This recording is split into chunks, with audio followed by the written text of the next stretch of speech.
صدر مملکت نے جو آج ٹویٹ کیا وہ دو قوانین سے متعلق ہے. ایک قانون ہے پاکستان آرمی امینڈمنٹ بل جو ان کو بھیجا گیا، میں اس کی بھی آپ کو تفصیل بتاتا ہوں، اور دوسری آفیشل سیکرٹس امینڈمنٹ بل 2023، اس کی بھی آپ کو تفصیل بتاتا ہوں. پاکستان آرمی امینڈمنٹ بل 27 جولائی کو سینٹ نے پاس کیا. یہی بل 31 جولائی کو قومی اسمبلی نے پاس کیا اور یہ ایوان صدر بھیج دیا گیا اور وہاں یہ 2 اگست کو موصول ہوا تاکہ اس پہ پریزیڈنٹ کی اسینٹ لی جا سکے. آفیشل سیکرٹس امینڈمنٹ بل جو ہے وہ نیشنل اسمبلی نے 1 تاریخ کو پاس کیا اور سینٹ کو بھیجا. سینٹ نے اس پہ کچھ آبزرویشنز لگا کے نیشنل اسمبلی کو بھیجا اور نیشنل اسمبلی نے ان آبزرویشنز کے ساتھ اس کو 7 اگست کو پاس کر دیا. یہ بل صدر مملکت کو بھیجا گیا اور 8 اگست کو موصول ہوا. یہ تاریخیں ذہن میں رکھیے گا کہ صدر مملکت کو پاکستان آرمی امینڈمنٹ بل 2 اگست 2023 کو مل گیا اور آفیشل سیکرٹس ایکٹ 8 اگست 2023 کو ان کو مل گیا. یہ ہیں جی جو حقائق ہیں. قانونی پوزیشن یہ ہے کہ آئین کے آرٹیکل 75 کے تحت جب کوئی بل صدر مملکت کو ان کی اسینٹ کے لیے بھیجا جاتا ہے تو صدر مملکت کے پاس 2 اختیارات ہیں. صدر مملکت کے پاس پہلا اختیار یہ ہے کہ وہ اس بل پہ اپنی رضامندی دے دیں اور وہ قانون بن جائے. صدر مملکت کے پاس دوسری دوسری قانونی آپشن ان کے پاس ہے، وہ یہ ہے کہ وہ اس پہ اپنی اگر ان کی کوئی آبزرویشنز ہیں وہ تحریری انداز میں ان کو بھیجیں، واپس بھیج دی جائیں تاکہ صدر مملکت کی گائیڈنس کو مجلس شورا کنسیڈر کر سکے.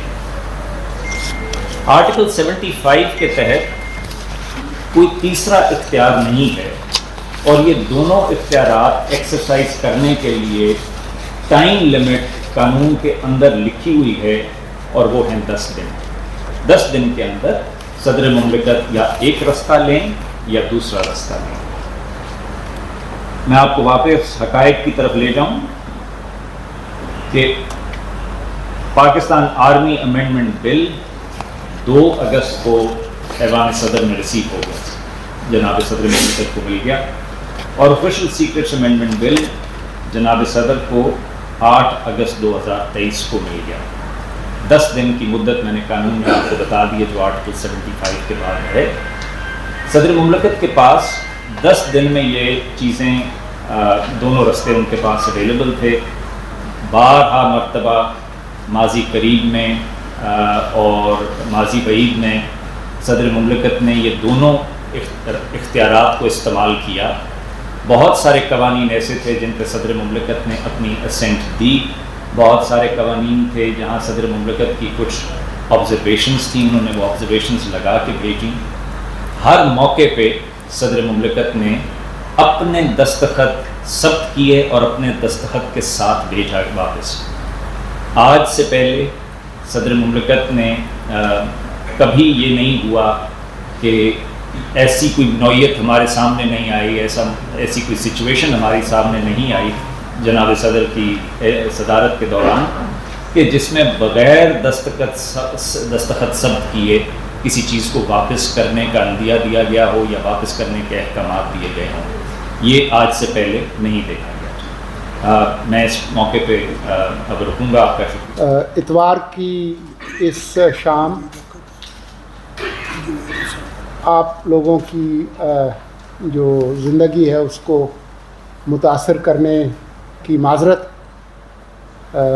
ہونا تو یہ چاہیے تھا کہ آپ اپنے اہل و عیال کے ساتھ ایک بہت اچھی شام گزارتے.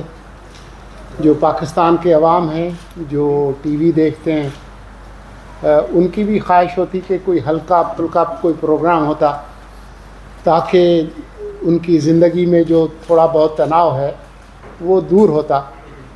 لیکن آپ سب لوگوں کو ہماری بات سننی پڑ رہی ہے جو یہاں موجود ہیں اور جو ہمیں دیکھ رہے ہیں، اس کی معذرت.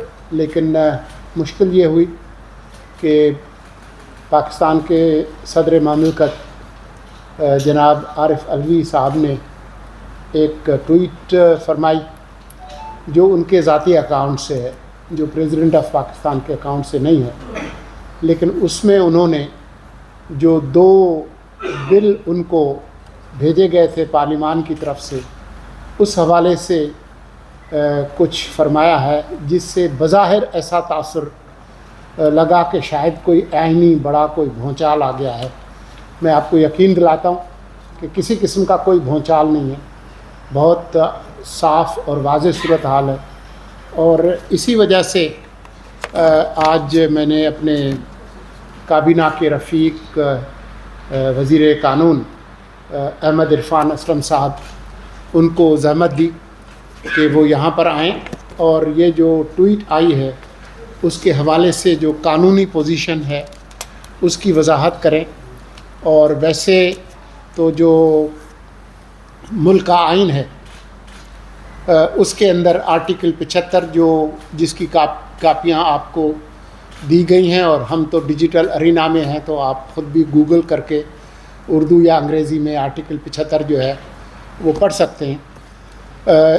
لیکن یہ ضروری ہے کہ جو قانونی نکات ہیں اس کی وضاحت کی جائے، اور اس کے بعد کوئی بھی سوالات ہیں تو ہم حاضر ہیں. ہم کوشش کریں گے کہ جو